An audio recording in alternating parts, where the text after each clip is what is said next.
Les faits et sujets marquants de l'actualité sur le plan national, comme vous pouvez le constater à l'arrière-plan, on fait le sous-gras des canards paru ce jour, mardi 30 juillet de l'an 2020. Mesdames et messieurs, bienvenue et merci de vous installer pour le programme intitulé Écho du kiosque sur Révélation Web TV.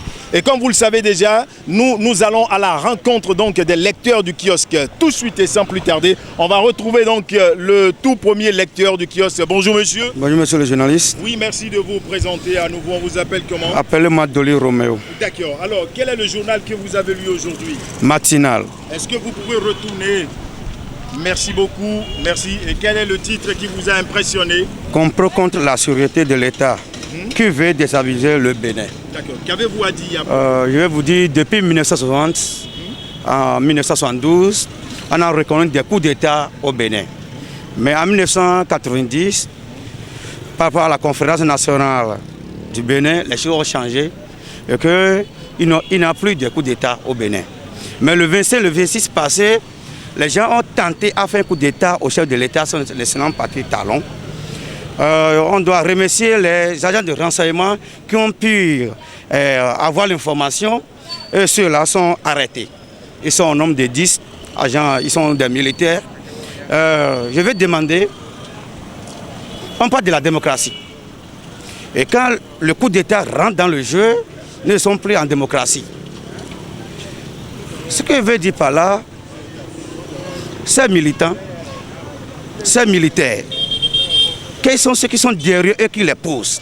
C'est les politiciens ou bien c'est les exilés politiques quand ils travaillent avec eux? Parce qu'aujourd'hui, les réformes de son ancien parti Talon font du mal au cœur aux populations. Nous devons l'accepter pour que ces réformes nous conduisent en avant. Mais aujourd'hui, les Béninois, parce que depuis des années, les présidents qui passent au jour le jour, on n'avait pas ces rigueurs. C'est ça. Je veux dire, c'est ces rigueurs qui amènent les populations qui sont en souffrance, que les populations ne sont pas d'accord avec ce régime. Mais on devait comprendre qu'au jour le jour, les choses vont aller luire. Bon, il faudrait que ces gens soient déjà présentés à la criette et on attend les jours à venir pour voir comment la criette va jouer les cas. Donc, je vous remercie. Merci beaucoup à vous, monsieur Roméo. Comme vous le constatez si bien, les avis et commentaires des lecteurs du kiosque doivent pouvoir donc épouser la ligne éditoriale de notre chaîne de télévision. Mieux, les règles qui régissent la déontologie et l'éthique en presse béninoise. Mesdames et messieurs, je poursuis mon petit bonhomme de chemin pour retrouver un autre lecteur avec la permission bien entendu de mon réalisateur. Bonjour monsieur. Bonjour monsieur. Oui, merci de vous présenter. On vous appelle comment? On m'appelle Blaise Danso Atakou. D'accord. Et quel est le journal que vous avez lu aujourd'hui? J'ai la fraternité en main. Vous allez retourner le journal pour nous permettre de voir la une rapidement. Voilà. Et quel est le titre qui vous a impressionné et qu'avez-vous à dire à propos? Le titre qui m'a impressionné ce jour, c'est Dr Nicolas Akochaye sur le déni de la Covid-19. Il faut démystifier le mal. Monsieur le journaliste, j'ai du mal à croire la manière dont on gère l'affaire de Covid au Bénin. J'ai du mal à croire ça. Vous voyez, le journal a poursuivi. Le journaliste est allé loin jusqu'à dire que les populations veulent avoir des témoignages. Ça étonne que, à part le cas du député là, qu'on nous cache, tout est devenu mystique. On ne voit pas ceux-là qui ont attrapé le coronavirus et qui sont morts, ou bien ceux qui sont infectés, qui sont guéris là. Reprenez-moi la partie là, je veux bien comprendre. Vous voulez voir? Nous voulons voir les témoignages de ceux-là qui sont guéris. Ceux-là qui sont traités par le ministère de la Santé et qui sont guéris. Ils n'ont qu'à venir à la télé se présenter pour qu'on sache réellement que c'est une vérité ce qui se passe. Parce que beaucoup de Béninois ne croient pas à ça. Et tout le monde dit qu'on gonfle les chiffres, que c'est politique, c'est ceci. Donc le gouvernement doit prendre les mesures pour cela.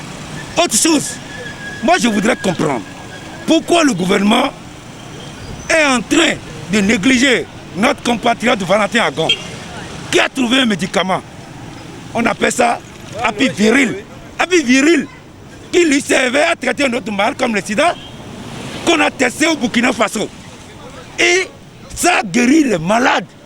les malades de Covid, on est en train de le négliger. C'est comme si Dieu nous a donné des dons en Afrique que nous-mêmes nous sommes en train de négliger. Prenons le cas de Madagascar, qui a sorti un médicament qu'on appelle Covid organique. C'est avec ça que Madagascar est en train de compter 0 cas infectés aujourd'hui. C'est un médicament qui est à la fois préventif et curatif. Pourquoi on ne peut pas appeler à Gon et mettre son médicament au laboratoire traité si tel que le médicament d'Agon est efficace?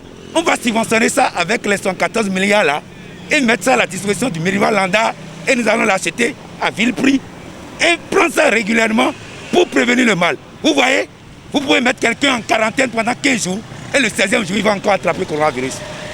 Tout ça là c'est rien. Vous pouvez fermer les cultes, encore que cela va encore impacter l'économie nationale. De 7%, avec les mesures passées là, on est venu à 3%. Donc le problème, la solution n'est pas là. La solution, c'est de trouver un médicament dans un bref délai efficace pour mettre ça à la disposition des Béninois. Et les Béninois vont commencer par consommer ça à titre préventif et curatif pour enrayer définitivement le coronavirus. Merci beaucoup, en tout cas, c'est votre avis. Mesdames et messieurs, je poursuis. Bonjour. Bonjour. Bonjour, non de français bien. D'accord. Rodétia Mido Bodiano. Nous mondo nous bon on serait on c'est radio. Ben exemple coup d'état. Nous état. Il y a bon nous quand ils sont analyser pour camera. Coup d'état dans nous état avec la dit. Il faut 50 ans. Bon, quelques mois disons mon ami a passé l'élection de vous. Il y a un coup d'état. Le étude ils sont quoi. D'accord. Merci beaucoup. Bonjour monsieur. Bonjour. Oui, bonjour. Comment allez-vous? Je vais bien. Oui, c'est la presse. Nous sommes en train de prendre le pouls de l'actualité à l'état brut. Qu'est-ce que vous avez lu aujourd'hui au kiosque? Actuellement, je suis venu ici, c'est que j'ai accompagné mon ami et nous sommes venus acheter deux journaux. D'accord. Quel est le journal que vous avez consulté déjà? Et nous avons consulté le challenge. Vous pouvez parler un peu plus fort? Nous avons consulté le challenge. Le challenge? Oui. Est-ce que sur le challenge, à la une du challenge, y a-t-il un titre qui vous a impressionné? Bon, c'est mon ami qui a fait une activité hier à Saint-Rita et son image se figure sur le journal. C'est pourquoi nous sommes venus ici payer ça. D'accord, pour voir un peu Oui. les images encore. D'accord. Oui. Merci beaucoup. Rappelez-moi votre nom. Moi, c'est Bodilanum Polycarpe. Pardon? Bodilanum Polycarpe. D'accord. Merci beaucoup à vous. Merci pour votre intervention. Je vous en prie. Mesdames et messieurs, ce sera tout donc pour cet autre numéro de Écho de Kiosque, votre magazine sur Révélation Web TV. Nous allons pouvoir donc déposer la clé sous les paillassons, espérant vous retrouver le vendredi prochain pour un autre numéro. D'ici là, portez-vous bien. Bye bye.